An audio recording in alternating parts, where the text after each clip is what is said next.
Here are today's headlines. Tropical depression Bashang leaves passengers stranded and families threatened with rains and floods in Visayas and Mindanao. The Office of the Ombudsman terminates the plunder complaint against President Rodrigo Duterte. Business leaders in Hong Kong commend the reforms of the Duterte administration. And the faithful are urged to find the meaning of love as Catholics celebrate Ash Wednesday on Valentine's Day. Good day, I'm William Theo. Welcome to the PNA Newsroom.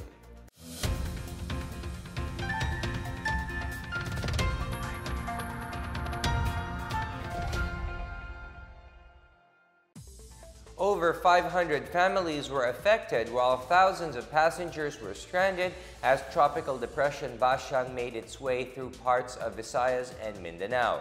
Pag-asa also warned of possible flooding caused by rains brought about by Bashang. Here is our report.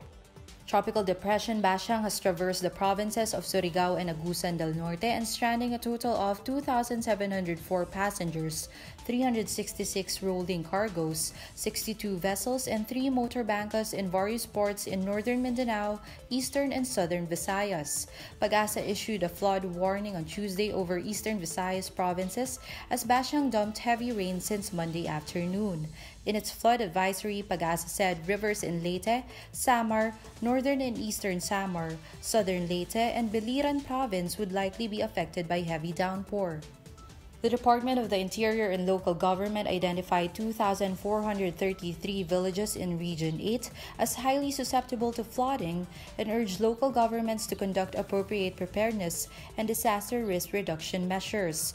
In other developments, around 528 families or 1,829 persons were affected by strong rains and floods as Tropical Storm Bashang continues to threaten northeastern Mindanao. The National Disaster Risk Reduction Management Council said those affected are residents of 13 barangays in Caraga region. Pag-asa said sea travel remains risky over the seaboards under tropical storm warning signals, as well as the seaboard of northern Luzon and Visayas and eastern seaboards of central Luzon, and the eastern and southern seaboards of southern Luzon, and the northern and eastern seaboards of Mindanao. Small fishermen were advised not to venture into fishing for their safety. For the PNA Newsroom, I'm Philippine Cervantes. The Department of Justice is confident that the crimes against humanity complaint lodged against President Rodrigo Duterte before the International Criminal Court will not prosper. The government is ready to prove that the ICC has no jurisdiction over extrajudicial killings. Here is our report. Justice Secretary Vitaliano Aguirre II said a case lodged before the International Criminal Court in connection with the legality of the Duterte administration's war on drugs will not fly, after the ICC decided to conduct preliminary examination on President Rodrigo Duterte's drug war based on the complaint filed by Jude Sabio, lawyer of self-confessed Davao Death Squad member Edgar Matobato. The DOJ chief said the government would soon designate a lawyer who will represent them at the ICC, adding that the Duterte administration would be absolved of the allegations. The Office of the President has earlier received notification that the ICC would conduct a preliminary examination into the allegations against Duterte and 11 other government officials. According to Eric D., spokesperson of the Office of the Solicitor General, the ICC cannot replace the country's national courts and that the country has laws to handle such issues. Sabio has filed a complaint in April last year before the ICC in The Hague, Netherlands, claiming that Duterte allegedly violated the articles of the Rome Statute through committing mass murder or extrajudicial executions during his term as Davao City Mayor and now President of the Philippines through his aggressive campaign against illegal drugs. International Criminal Law Prosecutor Fatou Bensouda said the examination will be conducted in order to determine whether the ICC has jurisdiction over the matter. For the PNA Newsroom, I'm Bench Bondo. Cagayan Province, through its Provincial Disaster Risk Reduction and Management Council, is set to participate in the first quarter nationwide simultaneous earthquake drill on February 15. The activity is organized by the Office of the Civil Defense, and all local government units in the country were encouraged to participate. The PDRRM office was tasked to lead the conduct of the activity in Cagayan in collaboration with the Bureau of Fire Protection. They are also set to lead the quarterly fire and earthquake drills in schools in the province to ensure students are ready in case of fire or earthquake. Meanwhile, Isabela Provincial Administrator Noel Manuel Lopez said the provincial government gratefully acknowledged the contributions of each PDRRMC member that resulted in 0 casualty after the 4 typhoons that hit the province in previous months. Lopez appealed to PDRRMC members to continue their support to ensure every Isabelino safe in times of calamities. The new industry roadmap of the country's electronics sector is pushing for investments in infrastructure to support the growth of the industry. The Semiconductor and Electronics Industries in the Philippines Foundation Incorporated, or SAPI, said the country needs to attract investments in integrated circuit or IC design center, lab-scale wafer fabrication, and research and development laboratory. These recommendations are contained in the electronic industry's new roadmap dubbed Product and Technology Holistic Strategy, or PATHS. SAPI President Dan Lachica said a design center increases the opportunity for design startups and students to access IC design. Lachica noted that the lack of facilities holds back the industry from producing new products like 3D printers and smartphones. Lachica said the academe must also align the skills of the country's pool of talents to the needs of the industry by improving the engineering curriculum. The industry group also urges multinational companies here to increase the share of local content in their facilities. The provincial government of Pangasinan is all set for the inauguration and blessing of its newly completed Pangasinan Reformation Center on February 28. The construction of the Reformation facility, which sits on 2 hectares of donated land in Barangay San Vicente in Burgos, is in line with the province's continuing war on drugs, which has led to the voluntary surrender of some 19,000 drug personalities. Retired Philippine Navy Colonel Carlos Resurreccion, head of the Secretariat of the Provincial Anti-Drug Abuse Coordinating Council, was designated as overall in charge of the center. The center will give in-house aftercare training to drug surrenderers who have undergone community-based rehabilitation program. The center will be operational on March 7 when it admits the first batch consisting of 50 surrenderers. Resurreccion said the center will focus on livelihood training for the surrenderers as an aftercare intervention to help them sustain the needs of their families. He emphasized that going to the Provincial Reformation Center is voluntary on the part of the drug surrenderers. Still to come, the Office of the Ombudsman terminates a plunder complaint against President Rodrigo Duterte. Business leaders in Hong Kong commend the reforms of the Duterte administration. These and more when the PNA Newsroom continues.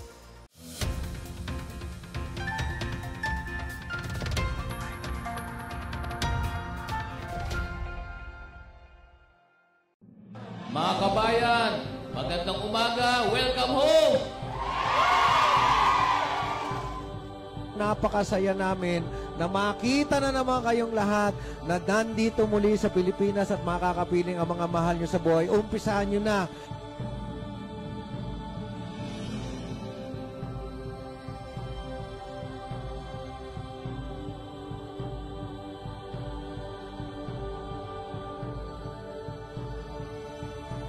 Gusto lang po naming sabihin na wag po kayong mag-alala kasi yung buong gobyerno po, buong pamahalaan po ni President Duterte ay nandito para tulungan kayo. Ang DFA po kasama ang DOLE through OWA at ang DSWD, nandito po kaming lahat para tulungan kayo para muling magsimula sa inyong buhay dito sa Pilipinas.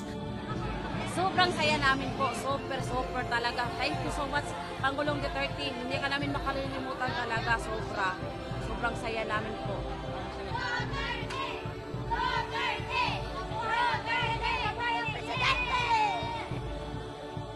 The Filipino is no slave to anyone, anywhere and ever. Every unlawful physical injury that is inflicted on an OFW is an injury I personally bear as the head of this republic.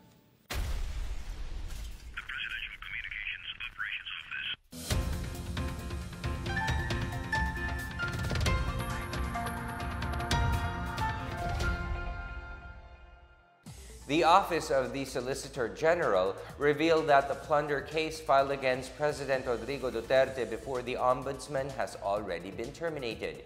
The OSG said this means that questions over the Duterte family's alleged ill-gotten wealth are no longer valid.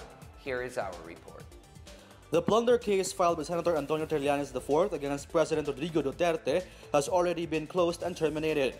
Solicitor General Jose Calida was referring to the plunder case filed by Trillanes against the president in May 2016 over allegations of the former Davao City Mayor's unexplained wealth and undeclared bank accounts. The Solgen says he received a letter from former overall Deputy Ombudsman Melchor Carandang stating that the probe has already been closed and terminated. The recommendation to terminate was approved by Deputy Ombudsman Cyril Ramos in November last year. Calida questions the move of Ombudsman Conchita Caprio Morales to withhold from the public the status of the case and says the public should know that Trillanes' allegations are without merit because of the termination of the complaint. The government's top lawyer also says the Senate should stop the hearing about the president's unexplained wealth and undeclared bank accounts considering it is based on the complaint filed before the Ombudsman. For the PNA Newsroom, I'm Rom Dulfo. Some 10,000 workers and evacuees affected by Mayon volcano are expected to benefit from the 60 million peso livelihood and emergency employment assistance of the Department of Labor and Employment, or DOLE. Labor Secretary Silvestre Bello III said that 30 million pesos had been set aside for emergency employment under the Tulong Panghanap Buhay sa Ating Disadvantaged Displaced Workers, or TUPAD. The other 30 million was for the livelihood assistance to evacuated workers' families. Last week, the DOLE chief led the payout of about 10 million pesos to almost 4,000 worker beneficiaries under the TUPAD program. The DOLE Bicol Regional Office is also looking at a second batch of TUPAD beneficiaries so that assistance can be extended to other evacuees through short-term income support. On the other hand, families of active overseas Filipino workers affected by Mayon volcano's eruption were provided with 3,000 pesos worth of assistance from the Overseas Workers Welfare Administration, or OWA. The families of inactive OFWs have received 1,500 pesos. Business leaders in Hong Kong lauded the Duterte administration for implementing reforms that make investing more attractive in the Philippines. Here is our report. According to the Hong Kong Chamber of Commerce of the Philippines Incorporated, reforms in the tax system and bureaucracy implemented by the Duterte administration helped to establish a better business environment in the Philippines. HKCCPI President Anthony Chan said the lower personal and corporate income tax rates under the Comprehensive Tax Reform Program of the administration is boosting the country's attractiveness to investors. Chan also praised the current administration's effort to eliminate corruption, which encourages investment and job creation, but still hopes that the Philippine Congress will pass the bill that would ease doing business in the country. A Forbes magazine article published earlier this month said Filipinos were better off under this administration, citing the Gallup survey that the percentage of Filipinos who consider their lives thriving since President Rodrigo Duterte took office increased to 28% in 2017 from 26% in 2016. International Chamber of Commerce Philippines founder Francis Chua agrees that the high approval rating of President Duterte in various surveys suggests that the lives of Filipinos were in better condition in the past 2 years. Chua said the local business environment was also better off in this administration, noting the increasing number of projects registered with the investment promotion agencies in the country. For the PNA Newsroom, I'm Janice Cave. It's all systems go for the much-awaited grand parades of the Baguio Flower Festival, or Panagbunga, on February 24 and 25. Councilor and Festival Executive Committee Chair Elmer Datwin assured that all aspects of the preparation are being laid out, particularly the security, traffic, and the main event. The twin said even the utility companies were advised to ensure a stable water supply on the peak days of tourist arrivals, which are expected to double starting February 23. The council is also making sure that the city's garbage would be collected and transported to the engineered sanitary landfill in Urdaneta, Pangasinan. The twin is confident that tourists will have more fun this year, with the street dancing and the float parades made even grander than the last. He advised visitors to use either public transport or carpooling inside the city during the festival to avoid traffic jams. The Panagbunga started on February 1 and will end on March 4. Some 5,000 student athletes, education, and technical officials from the 9 schools in the region gathered in North Upi, Maguindanao for the week-long Palarong Arma 2018. The regional palaro of the Autonomous Region in Muslim Mindanao Athletic Association runs from February 12 to February 16 at the Nuro Central Elementary School. According to Rasol Mitmug Jr., newly appointed DepEd ARMM Secretary, this year's palaro focuses on the active development and transformation of the region's young athletes. He also said that the athletes gathered not only to display their physical abilities, but also to show that through sports there can be peace and common aspiration. Athletes will compete in major sports such as arnis, basketball, boxing, chess, football, sepak takraw, swimming, and wrestling. Winners from the sporting events will proceed and compete at the Palarong Pambansa in Ilocos Sur. The Palarong Arma is an annual athletic event involving student athletes from the cities of Marawi and Lamitan and the provinces of Lanao del Sur, Maguindanao, Basilan, Sulu, and Tawi-Tawi. Up next, the Department of Justice looks into the criminal complaint against officials involved in the Dingvaksha controversy. The faithful are urged to find the meaning of love as Catholics celebrate Ash Wednesday on Valentine's Day. These and more when the PNA Newsroom returns.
Ito ang gusto ko, total pera naman ng tao, to observe editorial independence through innovative programs and intelligence treatment, analysis of reports, as well as the development of national and international significance. From February 19 to 21, 2018, the Presidential Communications Operations Office will launch the National Information Convention to strengthen partnership between the private and public sector, encourage communicators to influence for the common good, and to organize a movement to motivate society towards nation building. With over 1,500 communication practitioners participating in 3 days of intense communication courses.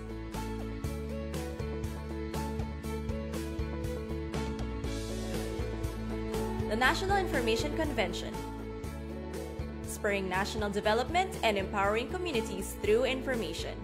February 19 to 21, 2018 at the SMX Convention Center, SM Lanang, Davao City.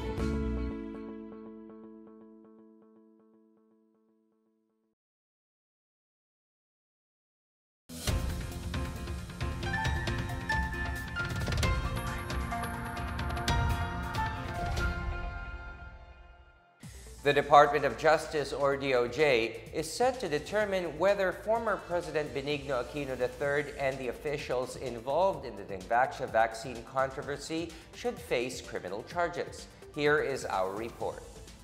A preliminary probe will be conducted by the Justice Department on the criminal complaint lodged against former President Benigno Aquino III and other officials in connection with the controversial anti-dengue vaccine, Dengvaxia.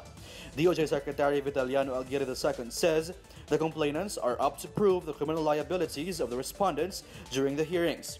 Aguirre adds the complaint filed by the Vanguard of the Philippines Incorporated, or VPCI, and the Volunteers Against Crime and Corruption, or VACC, is independent of other possible complaints to be filed by other parties on the same controversy. Aside from Aquino, former Budget Chief Lorenzo Butch Abad, former Health Secretary Janet Garin, and other health officials and employees of Dengvaxia supplier Zualig and manufacturer Sanofi Pasteur were named as respondents. The VPCI and VACC claim procurement of the Dengvaxia was irrefutably fast-tracked and may have transgressed pertinent provisions of the government procurement law. A total of 830,000 children and 30,000 more, including members of the Philippine National Police, received doses of Dengvaxia. They insist those involved in the issue should stand trial for criminal negligence. For the PNA Newsroom, I'm Rom Dulfo.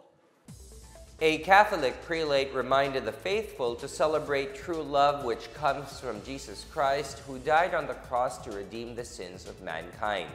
Lingayen Dagupan Archbishop Socrates Villegas made the statement as Filipinos celebrated February 14 Valentine's Day and Ash Wednesday, which marks the start of the 40-day Lenten season. Archbishop Villegas noted that February 14 is a good day to reflect on the real meaning of love, as two occasions are happening on the same day. He said Ash Wednesday falling on Valentine's Day gives everyone a good reason to reflect into the true meaning of love. Villegas added that love is best expressed through sacrifice like fasting and abstinence, praying in silence and solitude, and selfless giving. Senior citizens and persons with disabilities of Barangay Poblacion Burgos, Ilocos Norte received a Valentine's Day treat of grocery packs given by the local leadership through its Handog Mula sa Puso program. Poblacion Village Chief Joji Jimenez said that the simple gift-giving project funded by the village is a way of expressing love and care for the 160 senior citizens and 38 persons with disabilities in the barangay. Village officials will also spearhead the Barangay Hataw Sports Fitness Program to promote health and wellness even to the youth. In a related development, Fred Hamorabon, a Good Samaritan from California, will be giving away various clothing items to the less fortunate 115 indigents in the barangay. Kidapawan City is looking to get a shot at a new world record for the most number of samba dancers in one setting during its 20th charter anniversary. Here is our report. In 2016, Kidapawan City broke the world record for the largest number of cha-cha dancers in one venue. This time, this city attempted to break another Guinness World Record for the largest samba dance in one setting as part of its 20th charter anniversary celebration. Some 8,500 pairs of samba dancers, led by Kidapawan City Mayor Joseph Evangelista, performed the largest samba dance during a showdown along the 3-kilometer stretch of the Maharlika National Highway, attempting to break the world record. The dancers consisted of students from all levels, village and city officials, employees, and senior citizens, with a total number of 14,275, joined the cha-cha dance in August 2016 along the same highway. The city is awaiting the result of validation conducted by a team from the Guinness Book of World Records. Kidapawan City dislodged Edgefield Primary School in Singapore, which only had 3,379 participants in the cha-cha attempt for the Guinness Book of World Records. For the PNA Newsroom, I am Joy San El Rocamora. Let's take a look at the weather forecast in Metro Manila and the rest of the country.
Let's take another look at today's headlines.